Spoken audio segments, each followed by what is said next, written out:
Fala pessoal, tudo bem? Professor William falando aqui. E hoje eu estou trazendo mais uma aulinha no nosso ciclo de preparação para a primeira fase da UBF. A gente está em reta final de preparação, né? Vocês alunos, no caso. A prova está chegando e a gente está com essa programação especial nessa reta final de ciclo final de semana agora, né? Com várias aulas importantes para fechar os conteúdos de todas, pelo menos de uma forma mais introdutória, a maioria dos conteúdos para você se dar bem na primeira fase da UBF e conseguir avançando ao longo das fases da competição. Inclusive, a gente vai encerrar esse ciclo com uma aula de revisão mais geral do nosso amigo Globig, que é o professor aqui do Olympic Birds. Hoje eu trouxe uma proposta, né, na minha aula de eletromagnetismo, eu trouxe uma proposta um pouco diferente das minhas outras aulas, porque normalmente eu trago uma teoria bem geral de todo o conteúdo, e depois, logo em seguida, eu trago questões. Só que o eletromagnetismo é um conteúdo muito extenso. Eu tenho várias aulas e tudo mais, e aqui, como é uma coisa mais rápida, pode assim dizer, eu vou fazer uma aula mais de revisão e também vou dar algumas pitadas assim, de teoria e tudo mais. Mas acredito que vocês, especialmente nível 3, né, porque é o foco dessa aula, que vai cair para vocês no nível 3, alunos de nível 3, vocês segundo ensino médio, estão se preparando, para vocês conseguirem resolver as questões que caírem de eletromagnetismo. Aí eu trouxe aqui 4 questões de eletricidade, 4 questões de magnetismo, tá? Antes de começar, não esquece de se inscrever no canal, de curtir esse vídeo e de comentar também, para a gente saber que você está gostando desse tipo de conteúdo e até mesmo para a gente trazer esse tipo de conteúdo para outras Olimpíadas Científicas, por exemplo. Tá certo? Então bora lá, vem comigo. Primeira questão aqui. A figura mostra uma carga positiva Q pontiforme próxima de uma barra de metal. O campo elétrico nas vizinhanças da carga pontiforme e da barra está representado pelas linhas de campo mostradas na figura. Analise a situação considerando que cada uma das linhas representadas corresponde a uma unidade de carga elétrica. Qual é a carga efetiva induzida na barra? Tá. Você tem que entender que essas linhas são proporcionais ao fluxo elétrico e, consequentemente, a carga total que vai ter determinado objeto, seja nessa carga pontual como na barra, a quantidade de carga total que vai ser induzida nessa barra. Então, essas linhas elas vão ser proporcionais, né, quando eu contabilizar elas, ao fluxo elétrico e, consequentemente, à carga total que eu vou ter. Ele fala que cada linha, né, ele fala que no enunciado que cada uma dessas linhas de fluxo de campo, cada uma delas corresponde a uma unidade de carga elétrica aqui no enunciado. Corresponde a uma unidade de carga elétrica. Qual é a carga total induzida? Bom, a gente tem que ter em mente também que as linhas de campo que estão chegando, elas representam, elas entram, né, pode assim dizer, num material, num objeto qualquer, seja pontual, enfim ou não, aqui no caso da barra, quando essa carga for negativa. Quando essas linhas de campo estão saindo, estão querendo ser expulsas desse objeto, desse material, significa que a carga total é positiva. Só que aí o que acontece? Eu tenho linhas de campo que estão tanto entrando nessa barra, como eu tenho linhas de campo que estão saindo. Então eu vou calcular a diferença entre elas. Perceba que o módulo, né, que eu vou ter aqui de carga, o módulo de carga da minha carga total, vai ser 5, ou então 5 menos 3, ou 3 menos 5, enfim, porque eu estou trabalhando com módulo. Vai ser igual a 2. Percebe isso? 2 Qzinho aqui.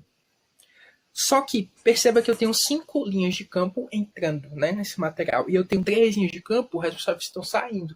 Então percebe que o saldo total vai ser negativo, porque eu tenho mais linhas de campo entrando nessa barra do que linhas de campo saindo. Consequentemente, essa carga total aqui, essa carga total que vai ser induzida nessa barra a partir dessa carga pontual, vai ser menos 2Q. Certinho? Essa ideia de fluxo de campo de carga proporcional às linhas de campo é fundamental você ter em mente isso, para poder conseguir bem na maioria de várias questões que podem cair sobre isso, certo? Então a gente tem aqui gabarito letra B, tá? Bora para a próxima questão. Questão 9. Duas esferas sólidas A e B, de mesmo raio R, estão eletrizadas com a mesma carga Q. A esfera A é isolante e a carga está uniformemente distribuída por todo o material que a forma. A esfera B é condutora e está em equilíbrio eletrostático.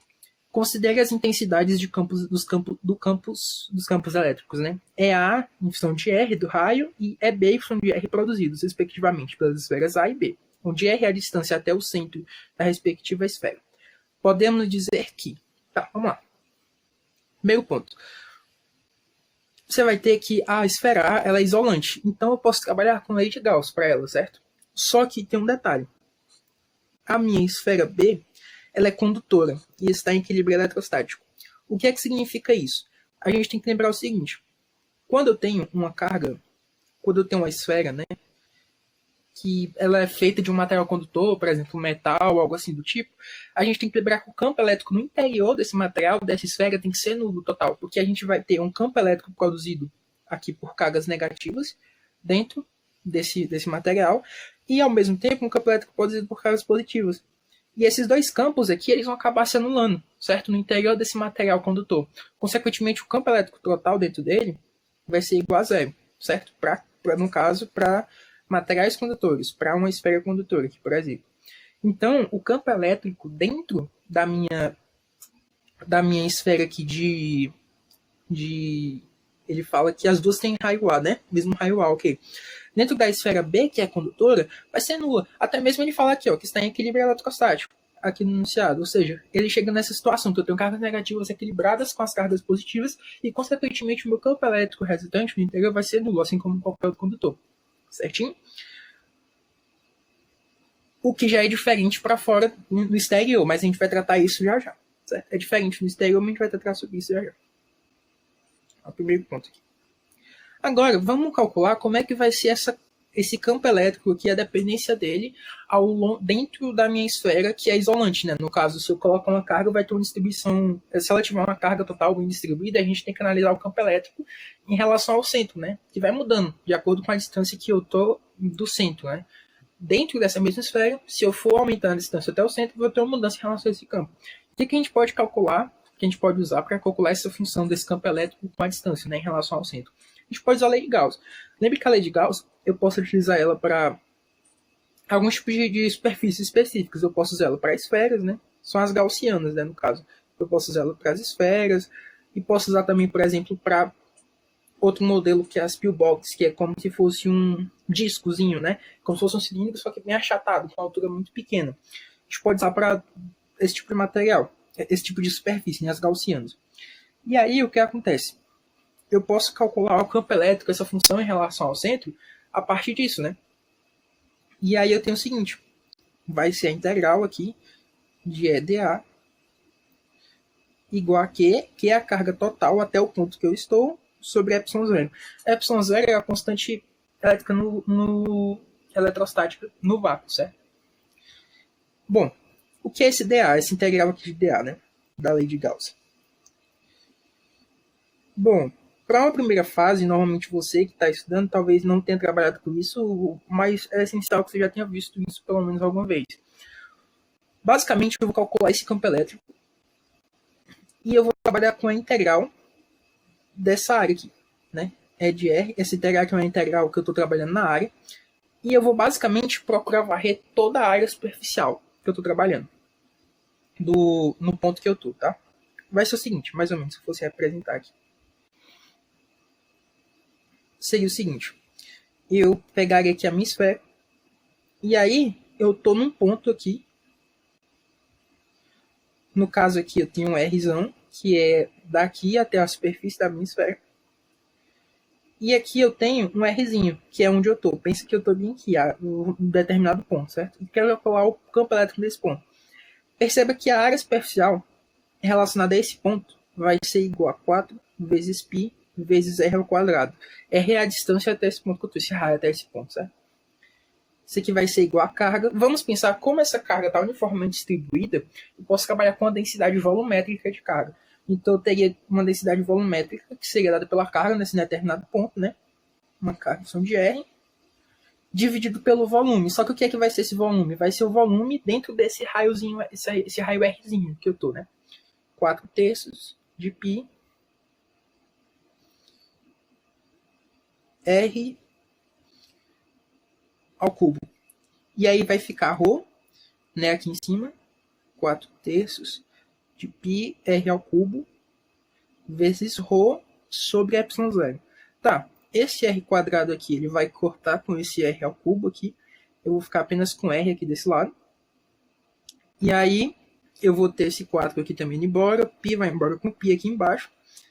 E aí isso me dá que o campo elétrico, em função da distância R, né, que eu estou andando, qualquer ponto ao longo desse raio Rzinho aqui da minha esfera, ele vai se dar da seguinte forma. Vai ser dado por ρ vezes R dividido por 3 ε0. Tá ok? E aí, notoriamente, isso aqui já é maior que zero, de qualquer forma. E o campo é igual a zero dentro da esfera como todo. Logo, o campo elétrico para a esfera A, né, que é que está com a carga uniformemente distribuída, vai ser maior que dentro, no interior dela, vai ser maior do que na esfera de raio, na esfera B, né? Então isso aqui já me dá, olha, pode ser tanto item B como pode ser item D, certo? E agora a gente só tem que tirar a dúvida, e o item B ele já está de cara errado, porque a gente está trabalhando com um raio menor que zero. Ah, não, perdão. Aqui ele fala maior que zero, não maior que R, né? Ok. Mas perceba que isso aqui, que essa relação de EA maior que EB, vale dentro da esfera, ou seja, desde de raio igual a zero aqui, né, maior que zero, até a superfície de raio R. E aí perceba o seguinte, a gente pode usar a lei de Gauss de novo, só que agora a gente calcularia só o seguinte, que eu tenho E vezes dA, né? Perceba que agora eu vou tratar a minha esfera como uma carga pontual. Eu posso tratar isso pela minha gaussiana. E aí, isso vai valer para as duas esferas, porque é como se as duas tivessem a mesma carga aqui, certo? E aí eu teria o seguinte, eu teria que E vezes dA, pensar agora que eu estou num ponto aqui fora da minha esfera, ou seja, eu vou calcular a área superficial em relação a esse ponto, essa simetria fora da minha esfera, vezes um raio R2 ao quadrado, vai ser igual a Q, que agora eu estou trabalhando com a carga total. Perceba que a carga total da esfera vai trabalhar em relação àquele ponto, para calcular aquele campo elétrico. Quando eu estou dentro da minha esfera, apenas uma porção dessa carga vai ser responsável por calcular o campo elétrico aqui na lei de Gauss, certo? Q sobre ε0. E aí isso aí vai me dar que esse campo elétrico, seria então igual a Q sobre 4π ε0 vezes 1 sobre R2. Isso vale para os dois. Logo, a gente tem letra D como item correto. Certinho? Bora lá, vem comigo. Mais uma questão. Questão 11, questão muito boa. A figura fora de escala mostra um cilindro metálico de raio R e espessura H menor que R, inicialmente descarregado. Note que o plano XY do sistema de coordenadas adotado contém a superfície S do topo do cilindro e o eixo Z coincide com o eixo do cilindro. Considere que uma carga pontiforme negativa Q1 menor que zero, isso aqui é importante, tá? Carga negativa menor que zero. É fixada em um ponto sobre o eixo Z. Próxima área é S. Seja sigma R, né, uma função de densidade ao longo do raio, a densidade superficial de carga induzida por unidade de área em S. Sobre a função sigma de R, é correto afirmar aqui. Tá? A gente tem que só lembrar de uma coisa aqui muito importante, que eu vou revisar aqui com vocês, que é o seguinte.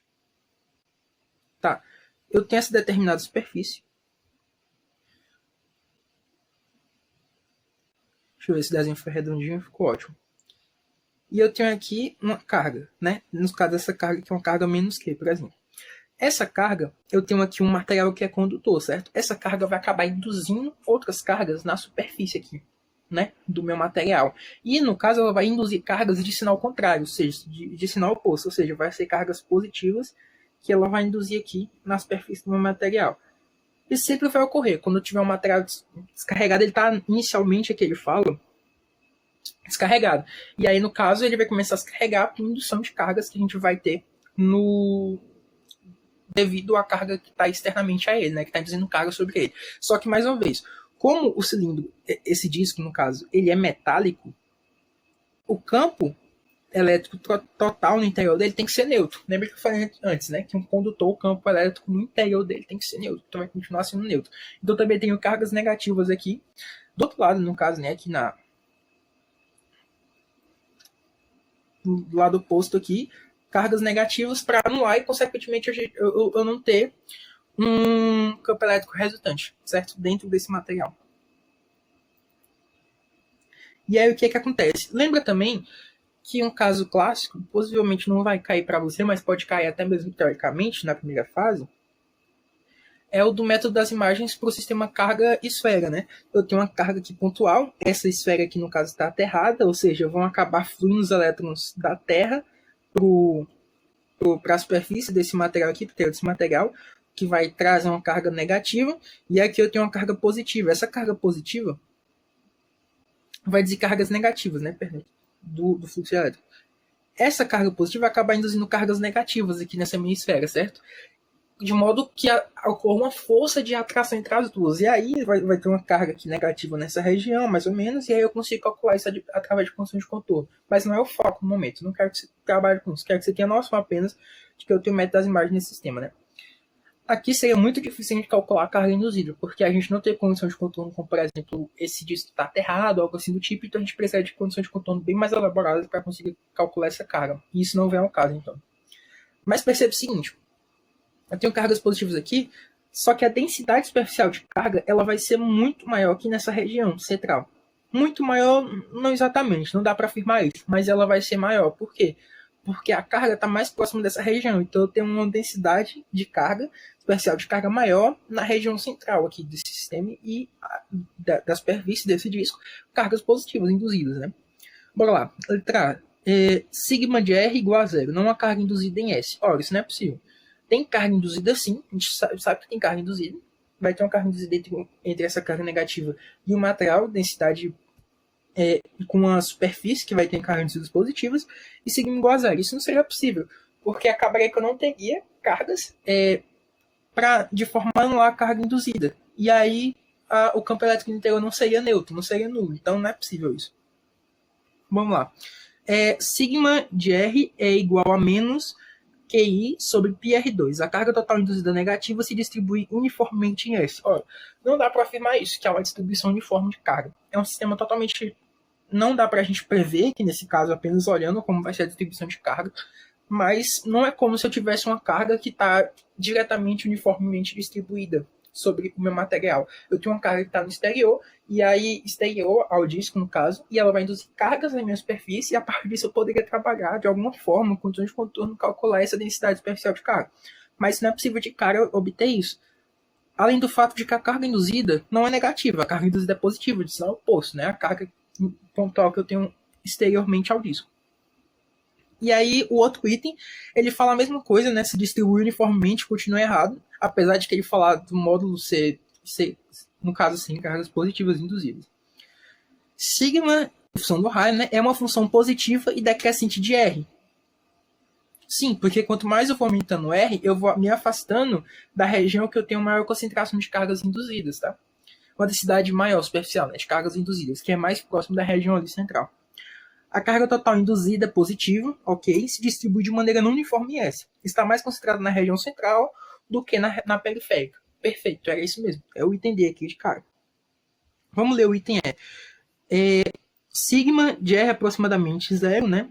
Ou seja, aqui na região mais central é maior que zero, e sigma de R aproximadamente R menor que zero. É bem complicado trabalhar com isso, prever que eu tenho uma densidade que está mudando o sinal, a carga total induzida em S é nula, e sigma de R é uma função não uniforme que troca de sinal.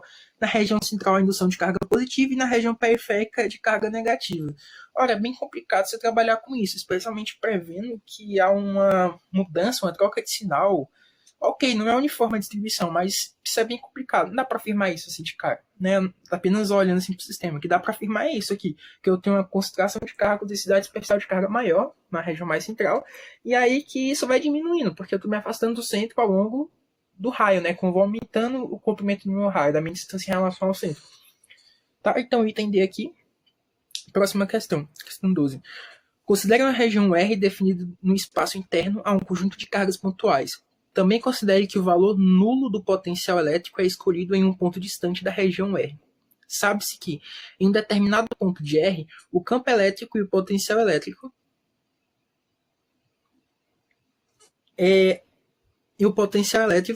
produzidos por essas cargas pontuais são nulos. O menor número de cargas existentes que define R é... vamos lá. Essa questão aqui, por ser uma questão de primeira fase da OBF, a gente vai trabalhar com sistemas que são simétricos, né? Que a gente pode haver uma simetria. E você vai ver que ainda assim não é uma questão tão simples. Mas um formalismo maior seria necessário utilizar cálculo vetorial e tudo mais, uma álgebra linear um pouco mais elaborado, que não é o caso aqui, né? Então a gente vai trabalhar apenas com sistemas aqui de modo a serem simétricos as nossas análises, certo? Primeiramente, a gente vai testar aqui quando eu tenho uma carga só. Lembrando, eu teria a região aqui R, né? A região R, aí eu teria minha carga aqui Q1, aí minha carga aqui Q2, Q3, Q4, enfim, infinitas. E aí meu potencial, vamos lembrar como é que calcula o potencial de uma carga pontiforme, né, pontual, seria dado por somatório aqui, de K vezes QI dividido por RI. RI é a respectiva distância até esse determinado ponto, chamar um ponto P aqui, né, da minha carga,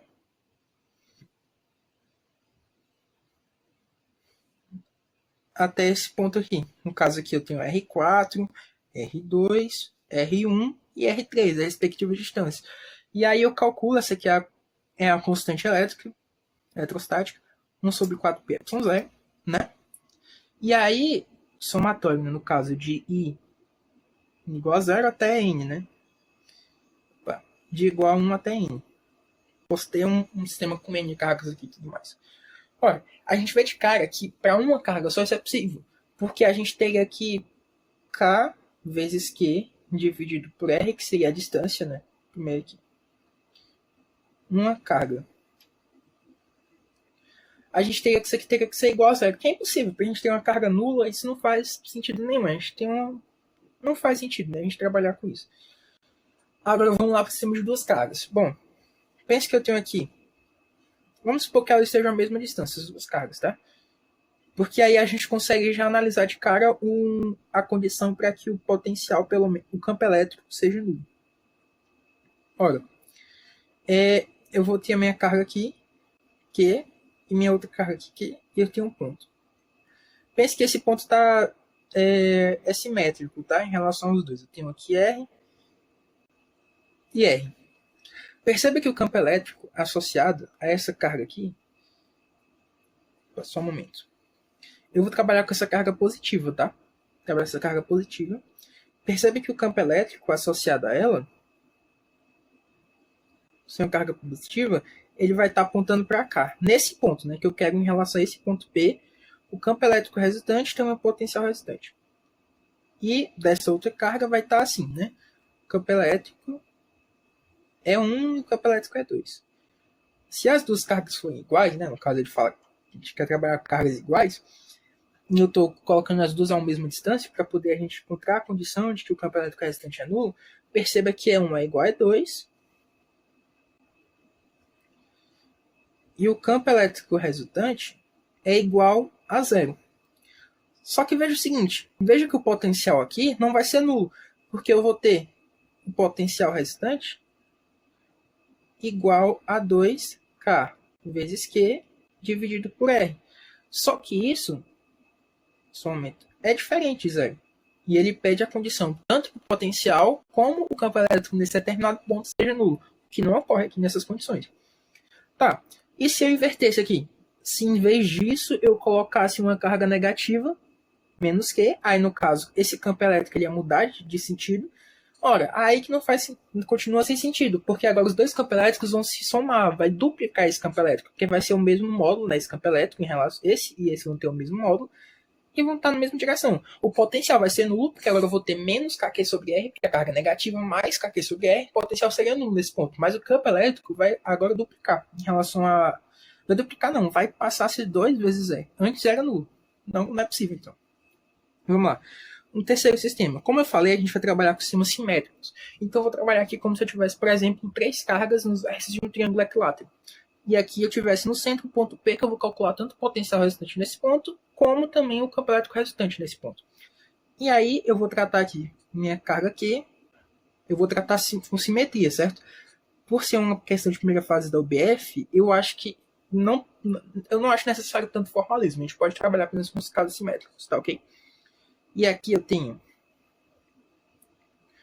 uma distância aqui, R. E aí a gente vai procurar o único caso em que eu tenho um campo elétrico nulo, aqui nesse ponto. O caso, no caso, quando é simétrico. E a partir disso eu vou calcular também o potencial elétrico restante e vou ver se isso me permite que as condições exigidas pelo enunciado sejam satisfeitas. Acho que eu tenho, nesse ponto, um campo elétrico resultante nulo e um potencial resultante nulo. Tá? O campo elétrico associado a essa carga aqui vai estar para cá, o campo elétrico Aqui eu vou ter o campo elétrico E associado a outra carga. E aqui eu vou ter o campo elétrico E associado a outra carga. Percebe que como essas cargas estão nos vértices de um triângulo equilátero, esse ângulo aqui acaba sendo 60 graus. Logo, o campo elétrico resultante em Y vai ser 2 vezes E vezes cosseno de 60 graus menos E. Ora, cosseno de 60 graus vai me dar E menos E, que é igual a zero. Ok, eu tenho uma condição respeitada. O campo elétrico nesse ponto central, nesse ponto P, vai ser nulo. Só que o que vai acontecer com o potencial? O potencial não vai ser nulo. O potencial nesse ponto vai ser 3kq sobre E, que é igual a zero. Quer dizer, que é diferente de zero. Então não tem as condições exigidas pelo enunciado satisfeitas nesse caso. Certo. E aí você pensa, William, mas eu posso mudar, por exemplo, a direção desse campo elétrico, posso mudar a angulação que ele está e tudo mais. Ok, você vai mudar isso. Só que se você muda o sinal dessas cargas, percebe que o campo elétrico já não vai ser diferente de zero. Então essa condição já não vai ser satisfeita. Tá? Agora vamos trabalhar com um caso que isso seria permitido. Se eu tivesse o seguinte, por exemplo. Se eu tivesse aqui o caso em que eu tenho um ponto aqui de simetria na minha região R, né? Vou fazer aqui. Vou até mudar minhas cores aqui agora para ficar mais ilustrativo, né? Aqui eu tenho a minha região R que está delimitada. E aí eu vou ter minhas 3 carguinhas aqui. Agora eu vou 4 cargas, né? Que é o sistema 4 cargas agora. A gente vai testar com n igual a 4, né? N igual a 4. Eu vou tratar novamente uma simetria, ou seja, uma mesma distância R aqui em relação ao centro, ao ponto R, no caso, para essas 4 cargas, e todas as cargas de módulo de carga igual aqui. Só que agora, a gente, após um pequeno teste, porque que realmente não tem como, você tem que começar a testar e ver se faz sentido. Você vai perceber que se eu colocar aqui uma carga menos Q, aqui uma carga menos Q, aqui uma carga mais Q, e aqui uma carga mais Q, você percebe que você vai ter o seguinte aqui. Você percebe, daqui para ver? Dá, certinho para ver. Você vai ver que o campo elétrico resultante vai ser o quê? Vai ser igual a menos para a carga, tanto a carga superior como essa carga de baixo, né? Vai ser menos kq sobre r ao quadrado, esse é o campo elétrico para uma carga para uma carga pontiforme, menos 2, porque eu estou somando as duas, mais 2kq sobre r ao quadrado. Tá? Isso aqui vai acabar sendo igual a zero. Ora, e o potencial? O potencial vai ser nulo também, porque eu tenho menos 2kq sobre r mais 2kq sobre r. Então o potencial resultante é nulo. Ou seja, para n igual a 4 é o mínimo que a gente consegue encontrar as condições para esse ponto no qual tanto o campo elétrico resultante como o potencial elétrico resultante é nulo. Então, mínimo é a letra D igual a 4. Tá ok? Bora lá. Agora vamos fazer umas questões de magnetismo. Eu vou começar com basicão. Vou trazer aqui, primeiro, esse tipo de questão que é o mais clássico. Você calcular, por exemplo, o raio de trajetórias circulares de uma partícula que é submetida, que tem uma velocidade submetida a uma região com campo magnético, certo? E aí eu vou tentar dar uma noção aqui mais geral, no caso, porém mais rápida, como trabalhar com esse tipo de questão, tá? Então, vídeo. Utilizando um acelerador de partículas, o professor de física moderna e contemporânea mostrou aos seus alunos como uma partícula alfa descreve uma trajetória curva de raio R. Ao ser acelerada a partir do repouso por uma diferença de potencial igual a 1 kV, ao adentrar em uma região cujo campo de indução magnética uniforme é igual a 0,2 Tesla, com direção perpendicular ao movimento da partícula, indicando que a massa da partícula é igual a 6,68 vezes 10 a menos 27 kg e a carga 3,2 vezes 10 a menos 19 coulomb, o valor do raio encontrado pelo professor foi aproximadamente igual a... Tá, vamos lá. Antes de tudo, a gente tem que pensar no seguinte. Vamos entender como é que funciona quando eu tenho uma carga que ela tem uma determinada velocidade e ela é submetida a um campo magnético que é perpendicular à sua trajetória, tá? Vamos revisar algumas coisas. Suponhamos que eu tenho aqui uma carga Q, né? Uma carga Q e massa M também. E ela adentra numa região de campo magnético, tá? Eu vou só traçar aqui uma linha pontilhada, né? Não tá tão boa a representação, mas dá para você entender. né? Que vai delimitar a região que eu tenho campo e não tenho campo.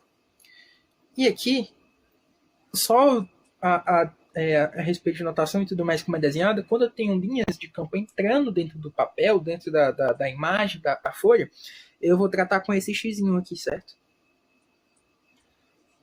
Tem um campo magnético aqui, B, que está entrando dentro da minha folha. Se eu tivesse campo que está saindo tá vindo em direção a mim, saindo da folha do papel, representaria com essa forma aqui, um ponto e dentro de um círculozinho, uma circunferência, no caso, tá? Mas suponhamos que eu tenha isso. E aí, eu tenho que calcular, então, a força resultante sobre essa carga. O campo magnético, ele está entrando. Perceba que é como se eu tivesse aqui traçando um eixo de coordenada, bem rapidamente, né? Aqui eu tenho meu plano XY e eu tenho o eixo Z entrando dentro do papel. Eu tenho a velocidade em Y e eu tenho um campo entrando dentro do papel, tá ok? E aí eu acabo tendo o que? Eu acabo tendo o seguinte. Eu acabo tendo uma força resultante. Como é que eu calculo a força resultante para uma carga pontual? Submetida a um campo magnético, a região de campo magnético. A força magnética a qual essa carga vai ser submetida vai ser a carga vezes o produto escalar entre a sua velocidade e o seu campo magnético, tá? E aí, o que acontece? Você vai ter o seguinte. Você vai ter que realizar a regra da mão direita para poder calcular o sentido resultante dessa força. Como é a regra da mão direita, Julia? Olha, é o seguinte. Quando eu estou trabalhando no sistema com cargas pontuais e eu já tenho definida a direção do meu campo magnético, eu quero, no caso, aqui no caso é para produto escalar no geral, mas a gente vai ver mais adiante como é que funciona para campo magnético, enfim, corrente, até mesmo em fios. Bom, eu vou colocar a minha mão no sentido da direção da velocidade e eu vou fechar ela no sentido do campo magnético. E o meu dedão, né, meu dedo indicador, ele vai apontar a direção da minha força. Então, deixa eu ver aqui se está melhor assim, né? Eu tenho aqui, deixa eu ver, pronto, assim. Eu tenho a velocidade aqui, nesse sentido, e aí eu vou fechar no sentido do campo magnético. Então, a minha força resultante vai ser para cá, né? Aqui eu tô fazendo porque tá espelhado aqui na imagem, mas você faria desse jeito assim, com a mão aberta, a palma da mão virada para frente, né? Que aí você consegue fazer, mas aqui no caso, para ficar visível para você, eu vou fazer com a palma da mão virada para mim. E aí eu vou colocar a minha mão no sentido da velocidade e vou fechar no campo magnético. Eu tenho uma força resultante para cá. Uma força magnética resultante para cá. Ora, mas o que é que isso me lembra? Se eu tenho uma força magnética, aqui velocidade V, tá? Opa. Se eu tenho uma força magnética que está perpendicular à minha velocidade, o que é que isso me lembra? Isso me lembra a força centrípeta, o caso clássico de força centrípeta. Então, essa força magnética ela vai atuar como uma força centrípeta nesse meu sistema que eu tenho uma carga, tem uma determinada velocidade, inserida dentro de uma região que tem campo magnético. Então, acaba que esse meu Q vezes V vezes B vai ser igual a um M, a massa da carga, velocidade ao quadrado, dividido por R. Olha, o que seria esse R? Seria o raio da minha trajetória circular. Porque a minha partícula aqui, ela vai começar agora a desempenhar uma trajetória circular. Por quê? Porque ela está inserida dentro da região de campo magnético. A gente calcula a força resultante pelo produto escalar, como eu falei anteriormente, e a gente vê que ela é uma força perpendicular ao fio da velocidade, consequentemente tem uma força centrípeta. E o que é que eu tenho uma força centrípeta? Movimento circular. Você deve ter visto aulas disso, inclusive, no seu amigo Globin, você vai conseguir calcular o raio dessa trajetória. Né? Isso aqui é um resultado bem importante que você tem em mente. R igual a aqui esse V, cancela com esse V, MV sobre QBR. Tá? Isso aqui eu posso calcular. E aqui, você de cara já tem uma coisa importante, que é como calcular esse raio da minha trajetória, certo? Não, perdão. Aqui não tem R, é só QB. Isso, o raio vai passar em cima e V sobre QB. Tá. Olha, aqui você já tem uma coisa importante, que é como calcular esse raio. Mas, William, como é que eu faço para calcular essa velocidade? Olha, perceba o seguinte. Perceba que essa partícula, antes de chegar aqui nesse ponto, onde ela adentra na região a qual ela é submetida a um campo magnético, no caso entrando nessa folha, poderia ser saindo também, não vai fazer diferença para os nossos cálculos, porque o raio seria o mesmo. A diferença é a direção, o sentido ao qual essa partícula ia se mover e para onde ela iria, né? Acabar parando. Mas aí você percebe que antes ela é submetida a uma diferença de potencial. Olha, por conservação de energia, a carga dela, eu vou chamar aqui de um Ezinho, né? Eu vou até chamar de Q para ficar mais de acordo com a outra notação. Vezes essa diferença de potencial, eu vou chamar de um ΔV, para não confundir com velocidade, né? Vai ser igual a mv ao quadrado sobre 2. A energia cinética que ela vai ter, que é exatamente nesse ponto aqui, ó. O ponto que é lá dentro na região a qual é submetido no campo magnético. E aí você consegue encontrar essa velocidade. Depois de encontrar essa velocidade, você substitui nessa fórmula por raio, tá? Então a velocidade aqui vai ser a raiz de 2Q ΔV dividido por M. Aí você substitui aqui, né? Então meu raio vai ser M sobre QB vezes a raiz de 2Q diferença de potencial dividido por M. Ó, essa conta aqui eu acabei fazendo porque tem vários números e tudo mais, eu fiz antes previamente, vai acabar dando 32 centímetros. Letra C, gabarito. Perfeito? Bora lá para a próxima questão. Uma partícula carregada é lançada em uma região entre duas placas horizontais A e B, paralelas entre si, e na qual existe um campo elétrico uniforme E, conforme a figura. A partícula viaja entre as placas até tocar a placa A no ponto P1. Para alterar a trajetória da partícula fazendo com que ela atinja a placa B no ponto P2, cria-se na região um campo magnético uniforme. A direção e o sentido do campo elétrico são... Tá, vamos lá. Você tem que lembrar que é o seguinte, se eu tenho um campo elétrico nessa direção, né, um campo elétrico nessa direção, e eu tenho uma carga positiva, no caso, esse campo elétrico não é um campo elétrico gerado pela carga, o campo elétrico já é o campo elétrico nessa região, entendeu? E eu tenho uma carga aqui, inclusive minha força resultante vai ser Q vezes E, né, minha força resultante. Essa partícula ela vai se movimentar na direção do meu campo elétrico. Se ela tiver um sinal positivo, né, o meu campo elétrico positivo aqui. Só que se ela tiver uma carga negativa, perceba que ela vai no sentido contrário do meu campo elétrico, tá ok? E aí o que acontece? É esse caso aqui, justamente, porque eu tenho um campo elétrico aqui, tem umas linhas de campo apontando aqui para cima, né? Só que a minha carga, ela acaba seguindo, né, no sentido contrário ao meu campo elétrico. Significa que eu tenho uma carga negativa, tá? E aí, William, o que acontece? Tá, vamos lembrar lá do que eu falei anteriormente, quando eu tenho uma partícula que ela vai adentrar na região a qual ela submete ao campo magnético, e aí, consequentemente, ela vai entrar na trajetória circular. Devido que a força magnética, quando eu fazer esse produto escalar, ela vai me gerar uma força centrípeta, né? E aí, o que é que eu posso ter? Eu posso ter o seguinte. Lembra aqui que se eu fizer assim, ó,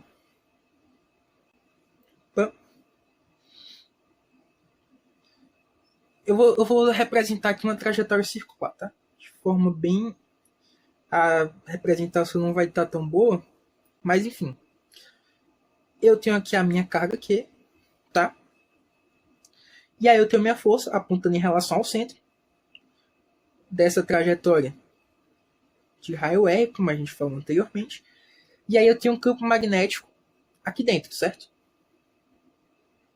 Bom, e aí o que aconteceria? Quando essa partícula ela entra aqui nessa região, né? Ela tem uma velocidade v, ela começa a refletir para cá. Mas vamos pensar que não tem esse campo elétrico. Vamos pensar só na carga, uma carga positiva, uma situação mais simples, né, que é que eu apresentei anteriormente, calcular essa força e, consequentemente, o raio dessa trajetória. O que aconteceria? Se eu tiver um campo aqui que está entrando dentro dessa região, desse papel, a força gerada vai ser para cá, né, a força resultante, e aí a partícula começa a refletir da seguinte forma, ela vai começar a fazer essa trajetória aqui, circular, tá? Só que a gente tem um ponto, isso é cargas positivas. Perceba que a gente conseguiu constatar que essa carga resultante, a carga da partícula, né, pontiforme, ela é negativa. Então, o que aconteceria? Para que essa partícula continue realizando essa mesma trajetória, no caso, se não carga negativa, a gente precisaria que o campo elétrico, o campo magnético, tivesse saído do papel para que isso fosse possível, para que isso seja possível.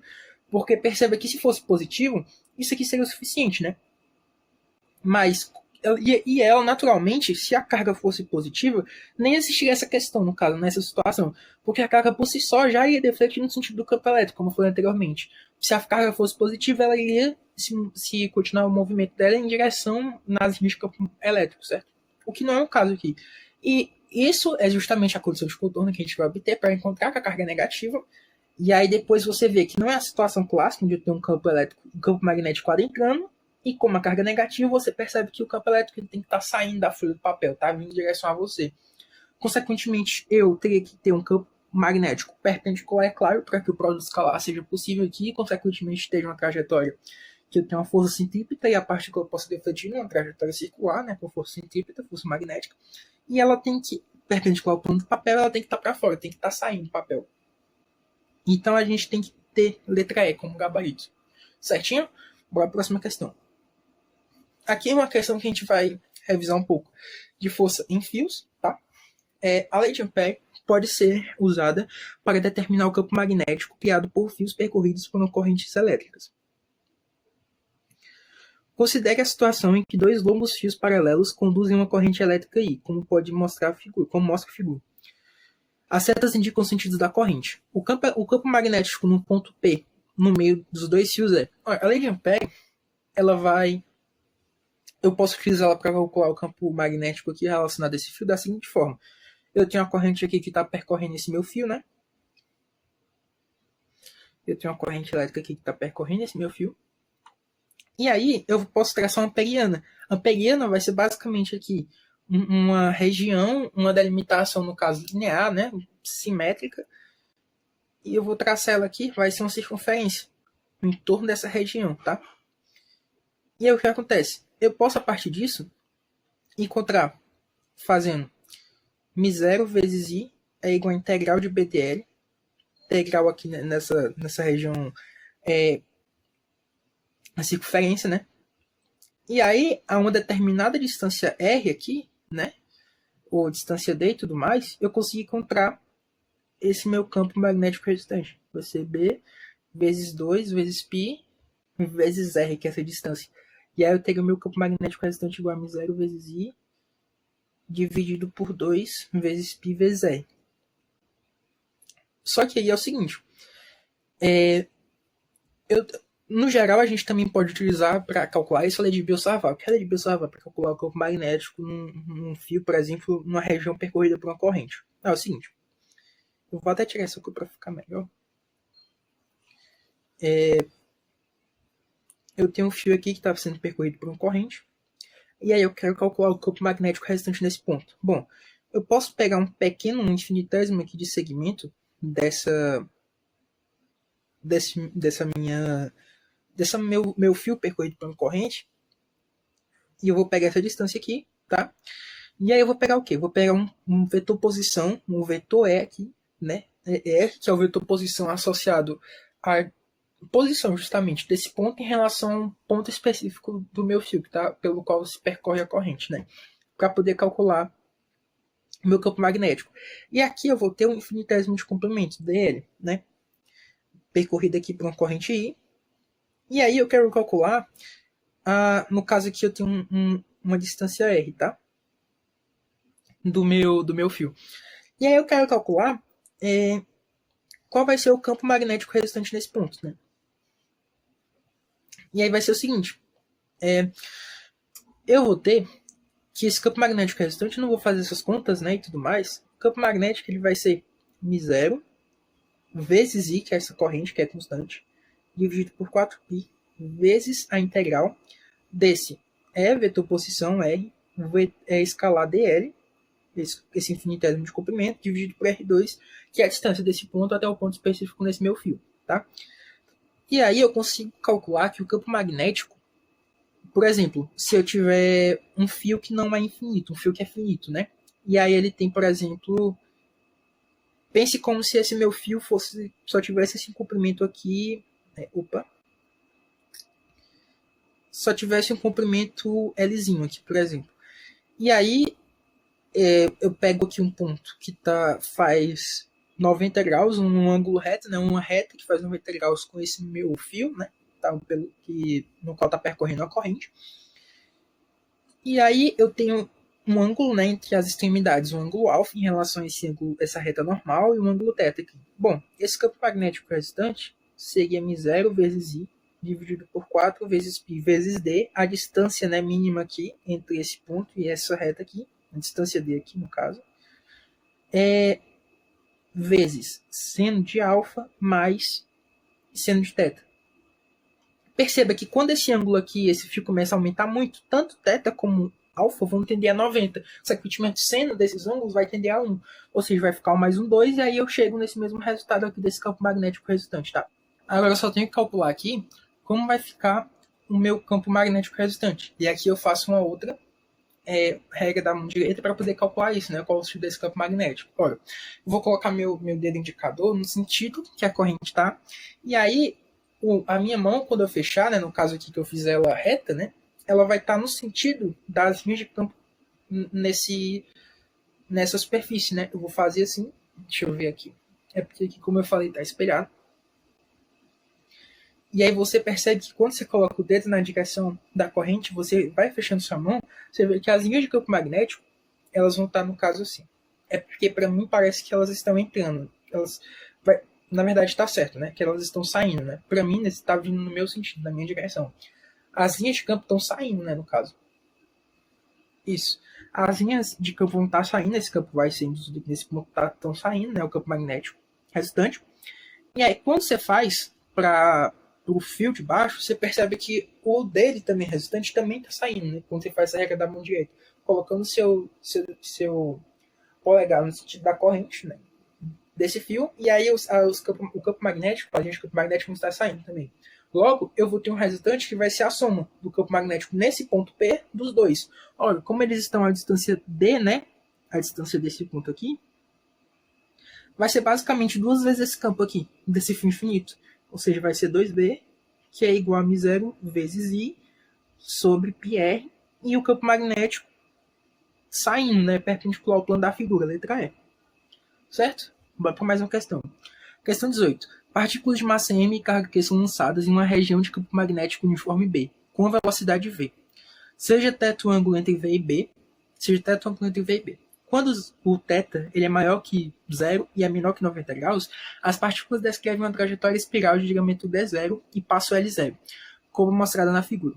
Se apenas o ângulo de lançamento θ for aumentado, as partículas descreverão uma trajetória espirada com diâmetro D e passo L, que comparados aos valores anteriores são. Ok. Primeiramente, eu tenho essa velocidade aqui, né? Aí eu tenho minha carguinha, eu vou colocar ela aqui de vermelho, né? Eu tenho velocidade V.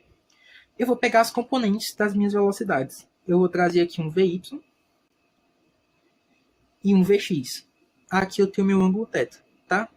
Antes de tudo, você lembra que eu falei anteriormente, quando eu tenho uma velocidade, né, uma partícula com velocidade, e ela está adentrando numa região que ela tem um campo magnético perpendicular a ela vai começar a realizar uma trajetória circular, ok?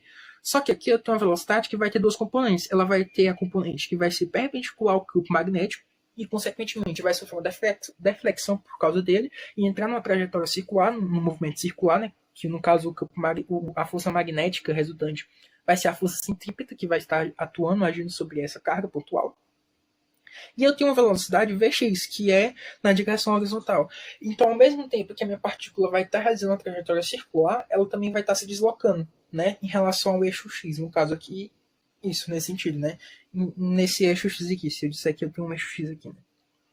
Na direção horizontal, que essa partícula está se movimentando. Então, ao mesmo tempo, ela vai realizar uma trajetória espiralada, porque ao mesmo tempo que ela vai estar realizando uma trajetória circular, ela também vai estar andando. E esse passo vai ser dado basicamente pelo quê? Vai ser o quanto essa partícula vai andar na horizontal a cada vez que a minha partícula realizar uma volta de circunferência, né? No caso, realizar uma volta no movimento circular. E eu vou calcular o período disso e, consequentemente, eu consigo calcular o comprimento do meu passo, né? Pela velocidade na horizontal. Bom, como é que eu calculo a minha força magnética aqui? Eu vou pegar a velocidade que está perpendicular ao meu campo magnético, né? Ou seja, vai ser Q VY vezes V. Sem mais delongas, como a gente analisou antes para calcular o meu raio, né, da minha trajetória, eu tenho que isso aqui vai ser igual a mv ao quadrado VY ao quadrado sobre R igual a Q VYB. Esse 2 aqui corta com esse VY. E aí eu tenho que meu raio vai ser igual a MVY sobre QB. Tá ok? Certo. E aí, prosseguindo, esse MVY, o VY vai ser o quê? Vai ser V seno θ, né? A gente viu aqui na decomposição aqui vetorial. Então eu vou ter MV seno de θ dividido por QB, tá? E aí isso aqui já me dá, consequentemente, a minha relação para D0 e, consequentemente, D, né? Se eu tenho um D aqui, vai ser igual, D sobre 2 é igual a raio, né? Vai ser 2mv seno θ dividido por QB. Ora, eu vejo o seguinte, seno θ, se eu aumento o valor de θ, consequentemente, eu também aumento o valor de seno θ, tá? Então, consequentemente, se eu tenho D0 inicialmente, aumenta esse ângulo, esse meu D vai aumentar, né? Então, D maior que D0. Então, eu tenho como opções possivelmente corretas itens A, D e E, tá? Ah, só uma coisa. Peço desculpas por um erro que eu cometi. Quando eu estou trabalhando para calcular aqui a força, né? Eu só falando aqui novamente desse erro que eu acabei cometendo, eu tratei que V, isso aqui eu falei que era A vetor B, né, escalar B, né, perdão. Só que isso aqui é um produto vetorial, né, porque eu tenho Q vezes B vezes o seno, V vezes B vezes o seno do ângulo entre eles, né. É diferente se fosse, por exemplo, um produto escalar, porque produto escalar eu teria V vezes B vezes o cosseno do ângulo entre eles. Logo, isso aqui é um produto vetorial, tá? Só um erro que eu acabei cometendo, peço desculpas.